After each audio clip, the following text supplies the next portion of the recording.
Meteor.publish. To first start understanding Meteor.publish, we need to understand how Meteor auto-publishes stuff for us. So in our leaderboard example, we could see that data was being sent to the client, but that's actually because Meteor provides an auto-publish package. If we remove that package, we'll see that no data is being sent to the client. Let's take a look at what happens when we remove auto-publish. And we'll restart the app.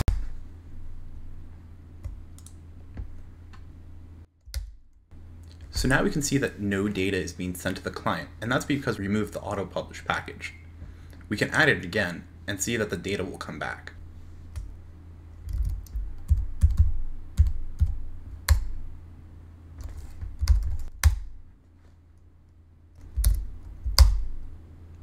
And there, we've restored the functionality by adding auto-publish back again.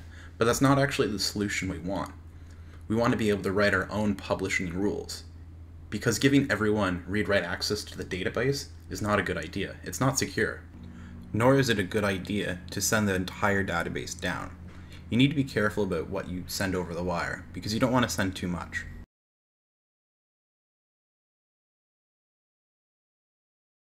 We're now able to send data to the client with our own publishing and subscribe rules, but there's still one problem. It's not secure. Anybody can insert anything, delete anything, and update anything. What we need to write next are allow and deny rules for our collection. Let's go back to our browser and dig into the console and just see how, as an anonymous user, I can still insert stuff into the player's collection. So from our console, we can see that we have access to players, which is our Meteor collection. We can actually do things like players.find.fetch, which will resolve everything in the database, because find just returns a cursor. It's not resolved yet.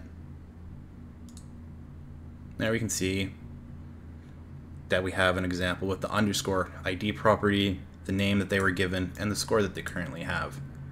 And it matches up to what's here. So Meteor is really keeping it in sync, and it's the same thing. Let's insert something to the database, just to show that we have access to inserting.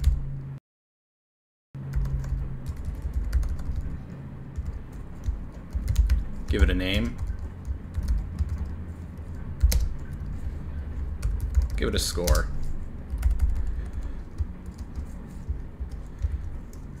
And there, you can see that we've inserted me as a new record, which isn't necessarily what we want. Having anonymous users with read-write access to the full database isn't secure.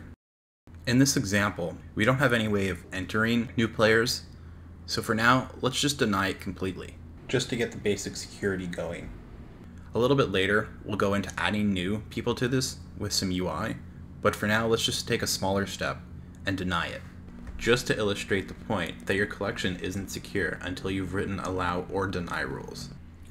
We'll start off by writing a deny rule, just for insert, and we'll deny anything that tries to insert. Deny is a method on your collection that you can call with an object or hash. The key in this object is the operation, insert, remove, or update. The value is a function that'll check whether or not the operation is allowed.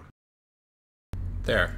That's all we should have to do. And you can see now Meteor is denying it because we've written a deny rule.